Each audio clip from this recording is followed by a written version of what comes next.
Hi, my name is Christy Yoon, and I would like to present on Lee Alexander McQueen.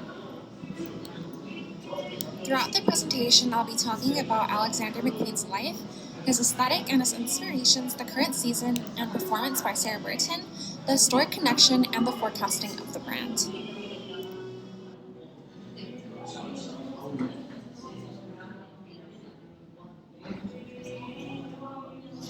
In his childhood, McQueen was bullied for homosexuality, which led him to drop out of school at 16 and work in a fashion street in London.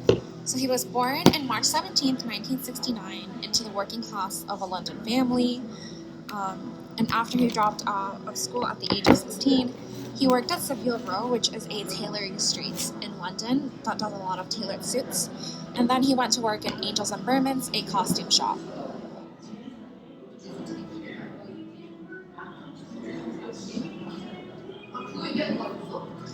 His life as a designer started out when he went to Central State Lawrence College of Art and Design, where he learned his fashion. And then he graduated with his Jack the Ripper collection, which was very well received in the fashion community and was inspired by a serial killer. In 1996, Alexander McQueen goes on to become the head designer at Givenchy at a very young age and a very fast pace. Alexander McQueen later admits that his time at Givenchy wasn't really his expression of fashion, and it was more of a way to gain more recognition and money to grow his own brand, Alexander McQueen. So finally, in the year 2000, Gucci buys 51% of Alexander McQueen's personal brand, which gives Alexander McQueen a lot of money to invest into his fashion shows and express how he really wants to express his runways. So in this video, I will next show you, you can really see that there's a lot of money and effort going into the presentation and the showmanship of his fashion show. And you can see that the model is being spray painted by these robots, and she also has a very interesting silhouette going on with the two belts, a sort of low empire waistline.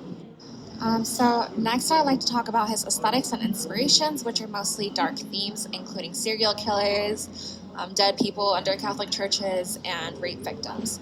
So the first in the bottom left corner is how he put his own hair into the labels of his first collection of Jack the Ripper. Jack the Ripper, as I mentioned before, was an expert serial killer who never ended up being caught. He was probably a medical professional, although we never know because they never caught him in the end. However, he would mostly get female victims and take apart their bodies in a very medically professional way and kill these women. So by Alexander McQueen putting in his own hair is sort of reminiscent of the whole taking apart the body. The collection itself, all the clothing was mainly white with a lot of blood splatters.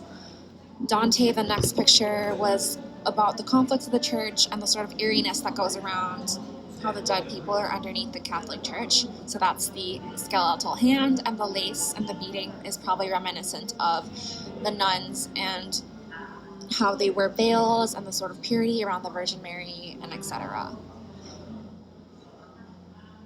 The last picture is Highland Rape, which was a collection based on rape victims, and this is where he debuted his bumster pants, which were the low-waisted pants that were revolutionary at the time because of the interesting silhouette and how it changes the body and the model for them to have a longer torso. The pants in the runway were actually so low-waisted that the models had to carry or hold on to the pants as they walked down the runway. A lot of the clothing was very provocative and tattered, as if they were all rape victims, and it was quite controversial because of how provocative it was and how it was referential to rape victims. Besides his aesthetic being dark and eerie and gothic, McQueen also really likes expert tailoring, which is probably from his experience at Savile Row and the formal education he got at fashion school. So as you can see, the dress fits the model extremely well and the drapery is beautiful. And on the right, you can see that the jacket of the suit is very three-dimensional and can only be achieved with really expert pattern making and a lot of studying in the formation of suits. McQueen's death was very early and tragic after his mom's death on February 2nd, 2010, and one day before her funeral, Alexander McQueen commits suicide. So McQueen's life as a designer was very impactful but very short-lived. So somebody had to take over his brand after his death, and currently it's Sarah Burton who is the creative director at Alexander McQueen. And for the FW 2020 season, Sarah Burton says, "I wanted this collection to be really grounded, bold, and heroic," referencing the coronavirus pandemic and everything else going on in the world. And she says, "I feel like you need to be heroic."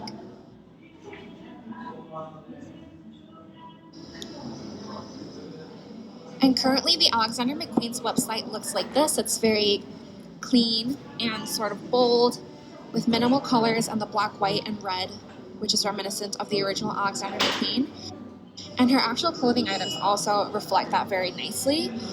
She was inspired by this coat that she found at a museum, which had patchwork of different fabrics throughout time. And she references that by making patchwork coats out of leather and also fabric and suits. So as you can see, it's very formal and structured, much like Alexander McQueen's own work. However, it's more subdued in the sense that it's more formal and strong businesswoman rather than being eerie and have a creepy aesthetic to it. The reaction to the collection was actually very well received. Vogue said it was suggestive of medieval folk tales, a powerful romance.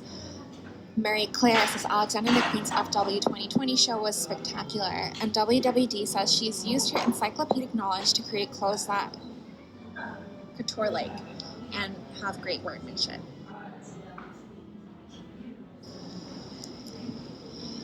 The future of Alexander McQueen is considered to be bright, as Sarah Burton is a great fit for the brand. She actually graduated the same school as Alexander McQueen himself and got a scholarship under his name. Apparently there's a scholarship at the art school under Alexander McQueen, which Sarah Burton received. Also, Bruce Pass, the men's fashion director at Bergdorf Goodman, which stocks Alexander McQueen, says what Burton has done is amazing. And Alexander McQueen's brand's aesthetic is not lost. However, it seems like there's a more modern twist on it, and Sarah Burton's own aesthetic that is combined with Alexander McQueen's own brand.